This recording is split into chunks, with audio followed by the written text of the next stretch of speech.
তোরা সৃজিত মুখার্জির upcoming cinema হচ্ছে টেক্কা, যেটা তিনি করেছেন বর্তমান সময়ের কলকাতার সুপারস্টার দেবের সাথে। আরও এখানে আছেন স্বস্তিকা মুখার্জি এবং রুক্মিণী।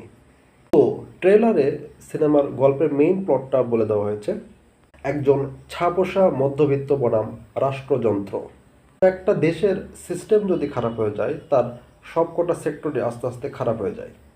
রাষ্ট্রের কিছু পাওয়ারফুল ব্যক্তি থাকে যারা এই রাষ্ট্রযন্ত্রটাকে ইউজ করে বিভিন্ন নোংরা কাজ করে থাকে, যার ফল সাধারণ মানুষ সাফার করে, বিশেষ করে মধ্যবিত্তরা। আর সেই রাষ্ট্রযন্ত্রটাকে মেরামত করতেই হয়তো দেব নামক এই চরিত্রের আবির্ভাব।